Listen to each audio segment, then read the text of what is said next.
Hello, Phoenix Physics students, and welcome to week 3. We're discussing the concept of force, Newton's laws of motion, and some other forces that are commonly encountered like friction and drag. So by 11:59 p.m. Phoenix time on Thursday, you should post your interactive overview. Also, you should post a response to the discussion topic, again at 11:59 p.m. Phoenix time on Thursday. Now, I haven't had any questions about the interactive reading guide. There has been some confusion about the lab journals, and I've seen that some students don't seem to have much trouble with it, and some have quite a bit of trouble. So let's just look at this week's lab journal. So click on the link, you download it, open it up in Word.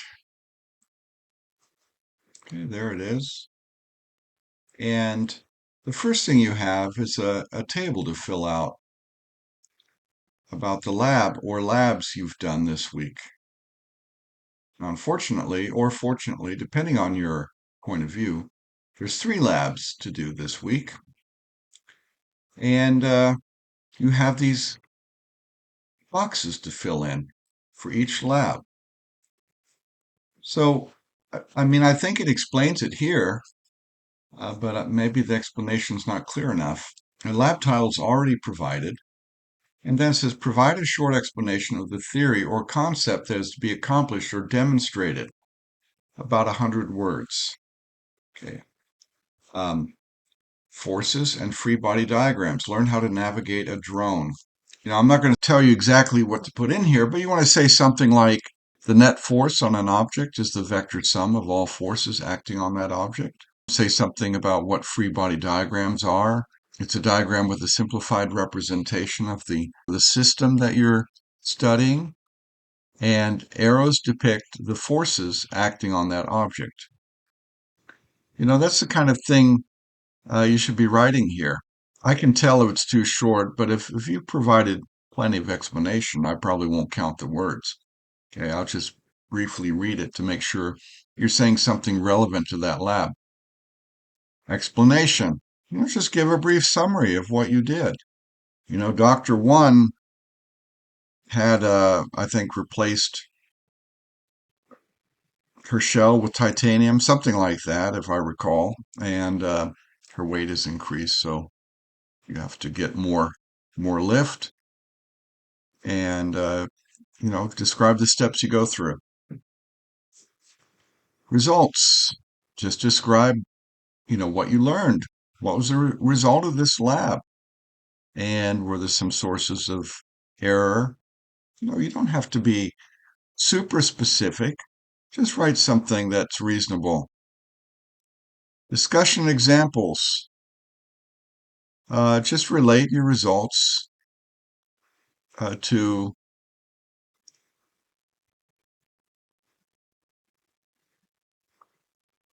explain what the results mean. Alignment. Provide some calculation. So if there were any calculations, when you add up forces, you add the x components together and the y components together. And maybe you can show an example of that, right? And then citations. So you can cite the lab, the Labster lab, and the chapter in the textbook that relates to this. Okay, simple as that. Okay, now here, apart from students having trouble calculating things, it doesn't seem to give them too much trouble. However, when answering these questions, keep in mind that there's a human being at the other end, namely me, who has to check all these answers. Don't embed your answer in a bunch of words. If it says, what was the drone's acceleration? Just give me a number. I don't know offhand what the number is, but let's just say it's 1.3 meters per second squared. Then simply, I want to see this, 1.3 meters per second squared. You don't have to worry too much about formatting, but it's easy enough in Word to format things. You just hit Control Shift plus here, and that brings it up. Okay. All right. That's just a number I made up. That is probably not the right number. But that's kind of what I expect to see.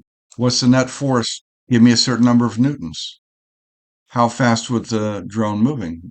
Give me a certain number of meters per second. What angle did the vector make with the horizontal? Give me an angle in degrees. So just give me simple answers.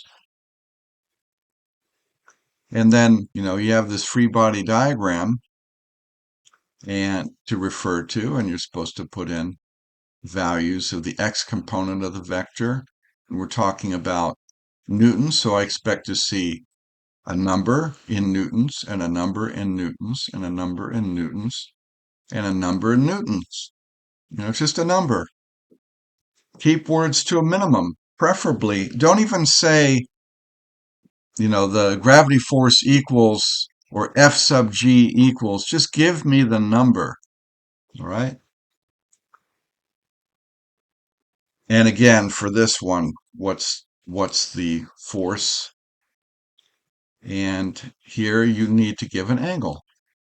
So give me the angle and show the work. But first, give me the angle.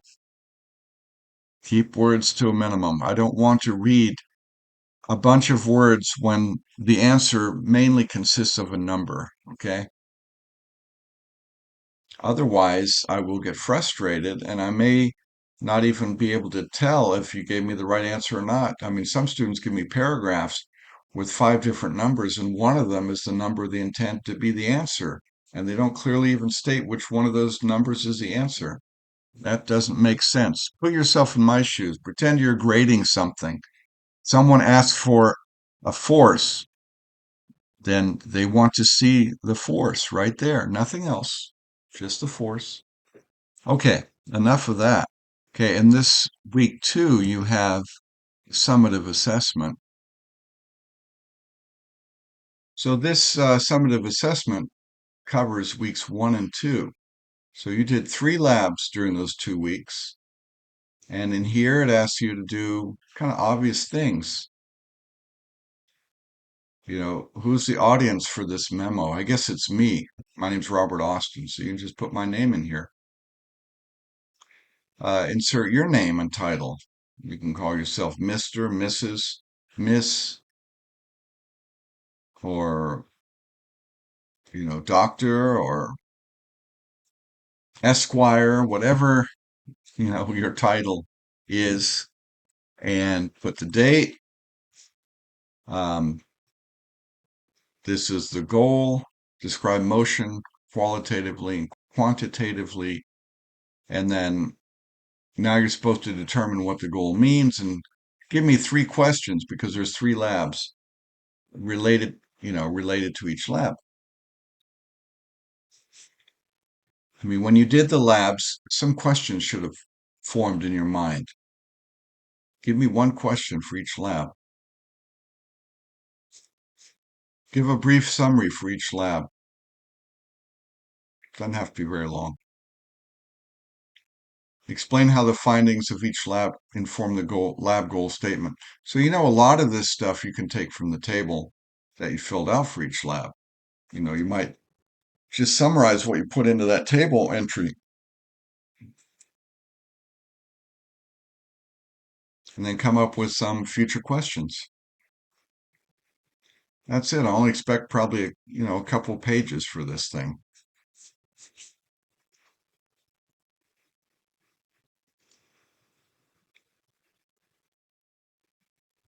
Okay, I think that's all. I've scheduled a live meeting for this Saturday at 6 p.m. Phoenix time. If you don't know what that is in your time zone, click on the link before the meeting begins. And you see here it says 8 o'clock. That's my time. I'm on Eastern time. If you live in the Eastern time zone, that's when you want to join the meeting. If you live in the Central time zone, you want to join the meeting at 7. If you're in Mountain Time or living in Phoenix, then it's 6 p.m. And if you live on the West Coast, California, Washington State, Oregon, then you would join the meeting at 5 p.m. Okay, that's all I have to say for now. I hope to see some of you on Saturday, and otherwise, I'll see you in class.